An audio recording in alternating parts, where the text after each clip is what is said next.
Bien chicos, ahora hablemos de política. Pequeña introducción. ¿Por qué en la actualidad estamos hablando acerca del aspecto económico, social y ahora político? Porque estos tres son interdependientes, están interconectados. A ver, si en el aspecto económico nos va mal, en el aspecto social también nos va a ir mal. Porque la sociedad no solamente depende de la gente que vive en ella. Sí, la gente la transforma. Sí, la gente trabaja en ella. Pero hay un Estado, ¿ok? Hay un grupo de gobierno que vela porque todo aquí vaya bien. Que todo en esta sociedad vaya bien. Entonces, también tenemos esta posición política. ¿Por qué política? Porque los políticos, los gobernantes, si tienen una buena política, una política correcta, obviamente el aspecto económico va a ir bien administrado. Y si el aspecto económico va bien administrado, el aspecto social también va a estar bien. Además, lo político, recuerda que siempre participa con la sociedad. Hay una interdependencia entre ellos. Entonces, en el Perú, en esta época, en el aspecto económico estábamos bien. Estábamos bien. Pero no bien por nuestros propios méritos. Es como cuando sí, te haces un préstamo del banco de 10.000 soles. Tú puedes decir, mira, tengo 10.000 soles, tengo mucha plata. Pero en realidad esa plata es tuya o es prestada. Y al final tienes que devolver más del doble. Entonces ahí te pones a pensar, ¿estabas en serio bien? Ahora, ¿qué se hace? Si esa plata que tú te has prestado no la inviertes, no haces que se vuelva rentable, sino la gastas ¿en qué? En construcciones, en pagar a más políticos, ¿no? Entonces el dinero se despilfarra y lo que de verdad debió invertirse no se invierte como debe ser, ¿ok? No se genera una burguesía. Ahora, en el aspecto social, ya lo ves que no estábamos bien tampoco. Existió unos avances, pero eran avances simbólicos, como te mencioné en el ejemplo. Tienes infección, no tienes fiebre. Curas la fiebre, pero no curas el problema principal, que es la infección. ¿Ok? En el sector obrero, tampoco estábamos bien, ¿no? Se estaba juntando un poco, se estaban juntando los grupos sociales para una posible revuelta o manifestación. En el aspecto político tampoco estábamos bien, chicos. Vamos a hablar. Como te mencioné, Leguía, luego del golpe del Estado, entra con una constitución bajo el brazo, ¿cierto? Era Leguía y la constitución de 1920. Esta constitución decía ciertas cosas importantes, 1, 2, 3, 4 puntos. Primero, hablaba acerca de la presidencia del Perú. Ya no serían solamente 4 años, sino serían 5 años. ¿Ok? Además dice que el Congreso debía renovarse al 100%. Tendría que ser un Congreso totalmente nuevo. Es decir, Leguía entra, golpe de Estado, pum, desarma todo, vota a todos y contrata gente nueva. Pero obviamente, si tú quieres tener todo el poder para ti solo, vas a contratar a gente en el Congreso que se ponga a debatir tus ideas, que te dé la contra. ¿Lo vas a hacer? No, y Leguía no lo hizo. ¿Puso a gente en el Congreso? Sí, parecía democrático, pero era gente que simplemente le hacía caso. Él decía A, el Congreso decía A, está bien. Entonces, eso no es democracia. Golpe de Estado. Se renovó el Congreso al 100%. Además, también se expandió el sistema burocrático. Es decir, más militares y más empleados estatales. Congresistas, ministros, trabajadores del Estado, doctores, profesores, ingenieros, todos. Se amplió la base burocrática, es decir, se contrató a más gente, ¿ok? Entonces, si contratas a más gente, ¿qué sueldas más? Sueltas más dinero para pagar, tienes sueldos que pagar. Expansión del sistema burocrático y militar. ¿Y por qué militar? Recuerda, el golpe de Estado fue también con los militares. Los militares también querían una tajada de todo, ¿no? Y por último teníamos al centenario de la independencia. ¿Ok? Por ahí escuché decir en esta guerra que la independencia del Perú se dio en 1854.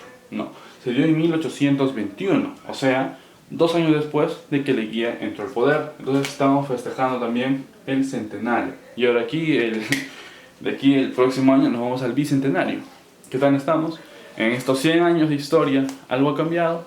Obviamente que sí. ¿Ha cambiado como se debió cambiar? No lo sé, ya queda debate para ustedes cuando terminen el colegio. Entonces tenemos esto. Ahora, quiero mencionar aquí un paréntesis, ¿ok? En esta presidencia que se dio para 5 años, que mencionó Leguía, él hizo un arreglo después, en 1925, es decir, en las elecciones. Él dijo, ¿no?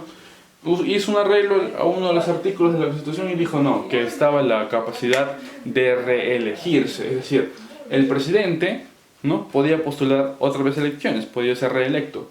Y obviamente, los primeros años de gobierno iba todo bien. El Perú tenía plata, prestada, pero tenía plata, hacía construcciones, la gente votó nuevamente por Leguía y Leguía ya solamente iba a gobernar de 1920 hasta el 25, sino hasta el 30.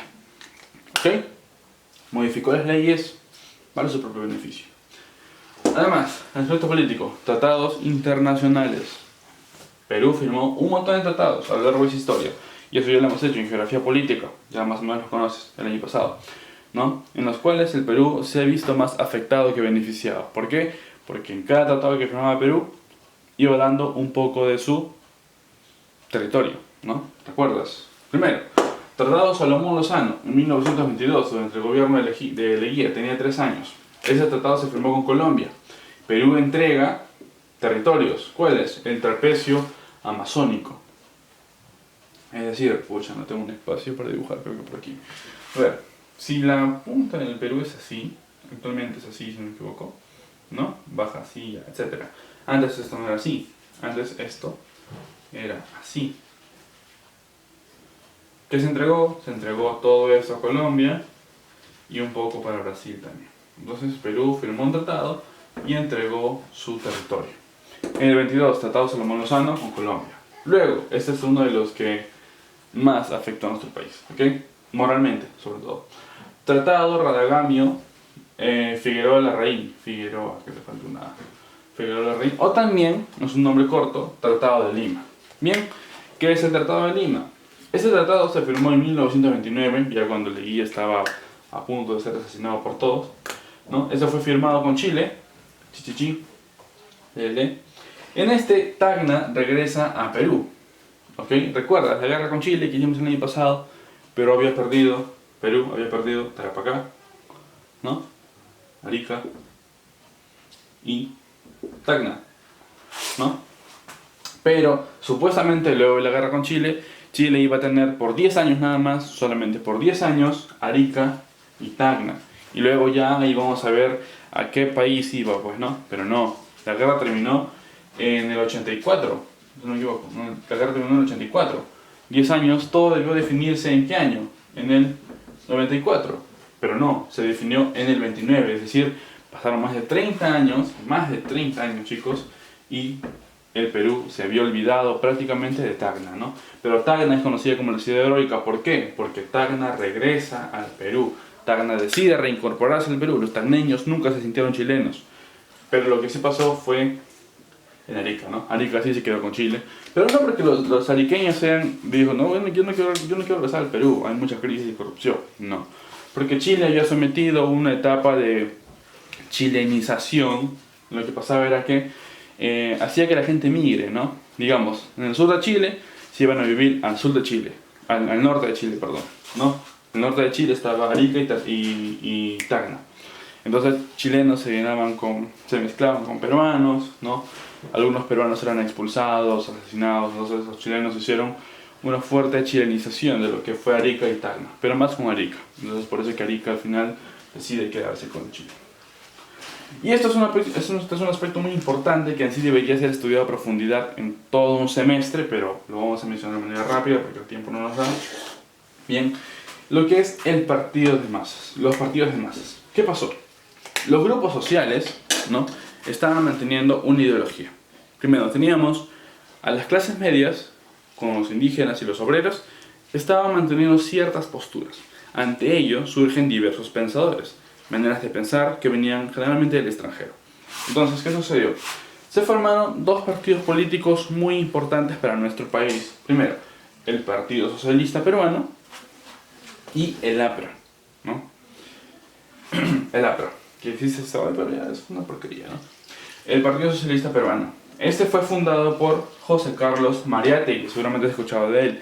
José Carlos Mariátegui es uno de los pensadores de Latinoamérica más importantes del siglo XX, uno de los más importantes.